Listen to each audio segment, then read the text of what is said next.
কারোর মনে এত গভীরে প্রবেশ করো না, যেখান থেকে সে বের করে দিলে তুমি আশ্রয়হীন হয়ে পড়বে। কারো সাথে বেশি মনের কথা বলো না, সে যদি কথা বলা বন্ধ করে দেয় তাহলে তুমি বাকরুদ্ধ হয়ে যাবে। কারো মুখ পানে এত বেশি চেয়েও না, যদি সে মুখ ফিরিয়ে নেয় তাহলে তুমি অসহায় হয়ে পড়বে। পাহাড়ের উপর দাঁড়িয়ে আকাশকে যতটা কাছে মনে হয়, আকাশ ততটা কাছে নয়। ঠিক তেমনি কোনো মানুষকে যতটা আপন মনে হয়, আসলে সে ততটা আপন নয়। স্মৃতিশক্তি কি অদ্ভুত! যা ভুলতে চায় তা ভোলে না, আর যা মনে রাখতে চায় তা মনে রাখে না।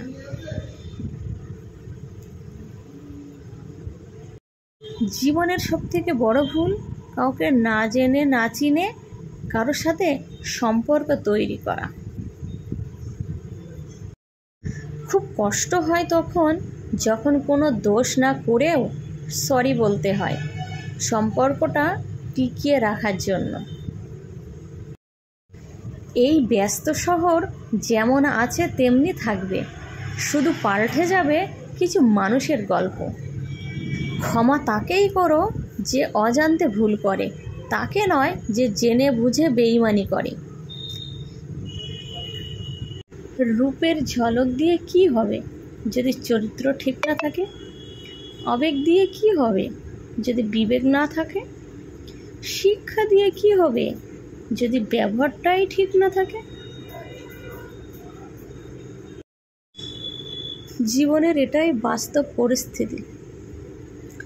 বোকারা রাগ করে, বুদ্ধিমানরা ধৈর্য ধরে, মিথ্যাবাদী চাপা মারে, পতিতা রূপচর্চা করে, লোভীরা বিপদে পড়ে, পরিশ্রমী কর্ম করে, অলস অজুহাত খোঁজে, সাহসীরা বাস্তবায়ন করে, ভীরুরা কান্না করে, প্রতারক অভিনয় করে, স্বার্থবাদী কেটে পড়ে, কুটিল মন হিংসা করে।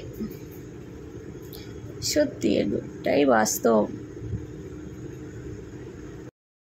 অন্যের দুর্বলতা নিয়ে কখনো উপহাস করবেন না। মনে রাখবেন, যে কোনো সময় আপনিও উপহাসের পাত্রে পরিণত হতে পারেন।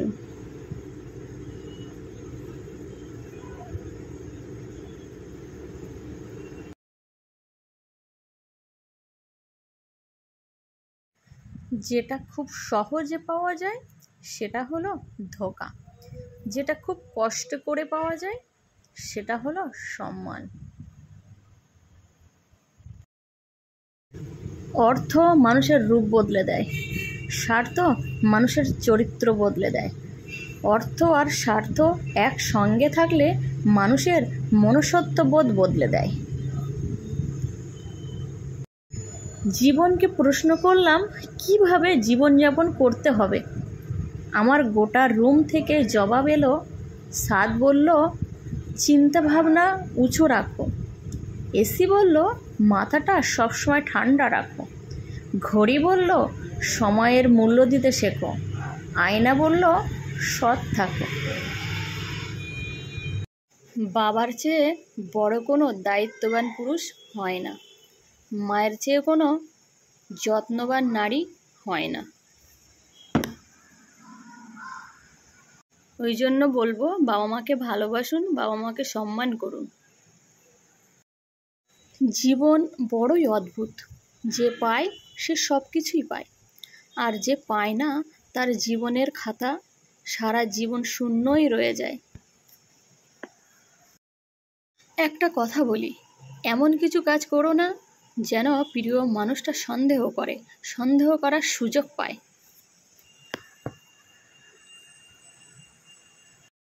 পরিশ্রম আপনাকে করতেই হবে, হয় যুবক বয়সে নয়তো বৃদ্ধ বয়সে।